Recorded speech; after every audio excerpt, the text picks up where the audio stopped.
A topic that comes up frequently in running is blistering feet. When I ran my first 100K trail race, I ran it in Huarache style sandals and super lightweight, extra minimalist trail running shoes. And I did not have any blisters. My buddies who ran the 100-mile version of that same race all had gnarly blisters. And I thought, boy, I don't know if I want to run 100 miles because I don't want my feet to hurt that bad. However, one of the reasons I was running in Huarache style sandals in the first place was to prevent injuries in general and blisters.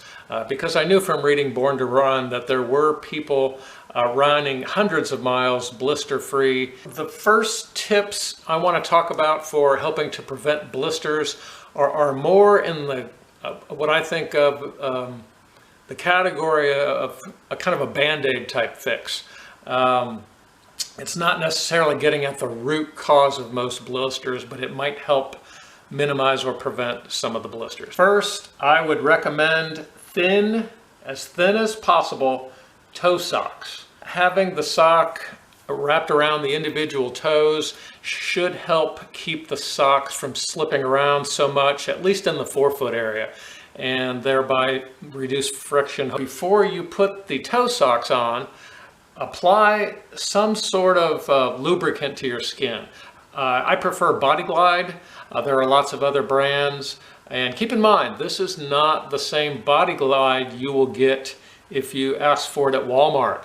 That one has a completely different purpose. So I would suggest apply liberally, preferably a plant-based product, to the tops and bottoms of your foot.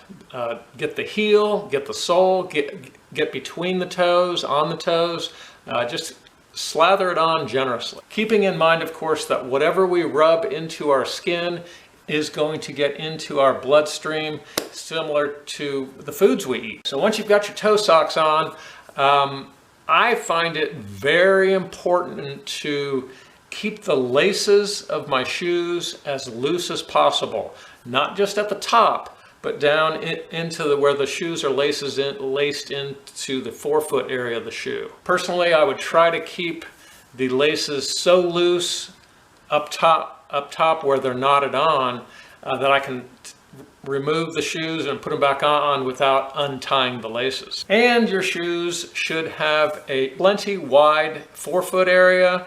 There really should be no tightness or friction anywhere in the shoe, be it the heel or the forefoot area. Of course, shoe size is a huge factor.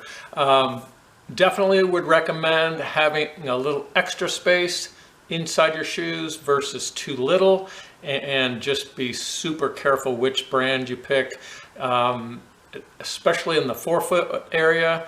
It's almost impossible to have too much space. One other thing I do, if it's extremely cold out, I might tie a plastic bag over the foot and then trim it off, tie it off at the ankle and then trim off the excess. That allows for even less friction. Those ideas are along the lines of taking statins to lower your cholesterol. But if you want to get down to the root cause of most blisters, I think you need to take a deeper look at your style of running, whether your muscles are imbalanced throughout your body, and what type of shoe you're wearing. If you needed to lower your cholesterol, you could just take the pills, and long-term results might be controversial in terms of how healthy that is. It's a similar situation, I think, in terms of preventing blisters. It's a whole lot more work and effort on your part to maybe fix muscle imbalances, fix root causes like running form and what type of shoe you're wearing. Generally, I would say absolutely the least possible amount of foot protection is going to give you the best odds of running properly, creating less friction, and lowering your risk for blisters. I know that some runners have become proficient at being injury-free and blister-free in the so-called maximalist shoes, but I think odds don't necessarily favor that.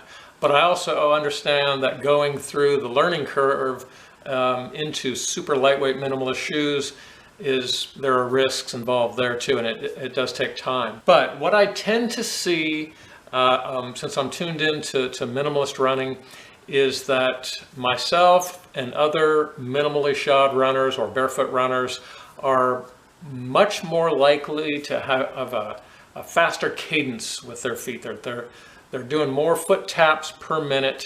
They're picking up their feet versus shuffling.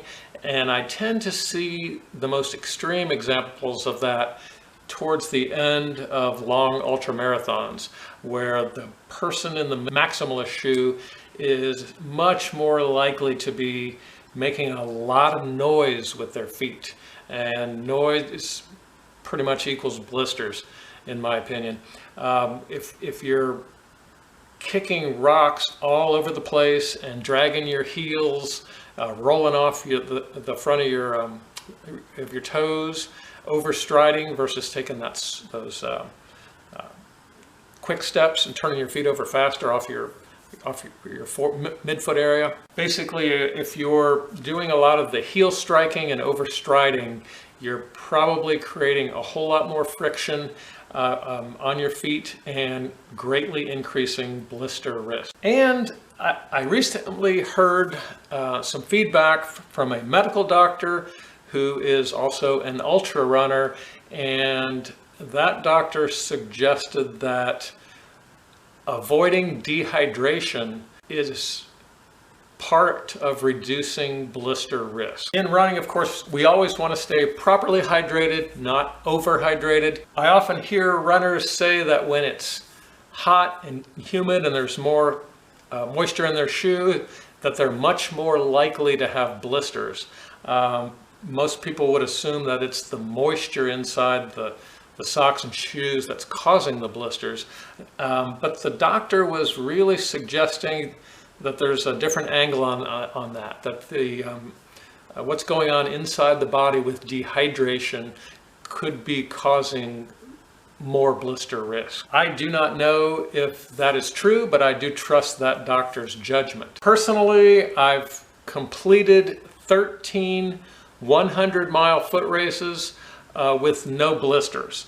Plus there were 4 really tough DNFs at 100-mile attempts where I made it roughly 100K to about 99 miles with no blisters.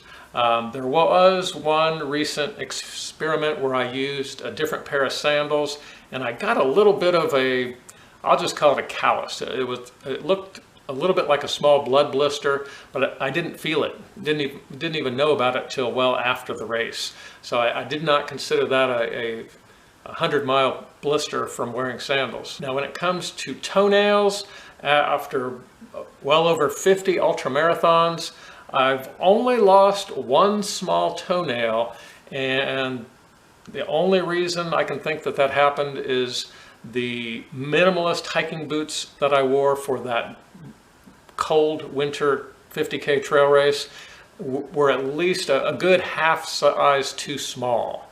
And losing toenails, it just doesn't happen when you wear Huarache style sandals that are open-toed.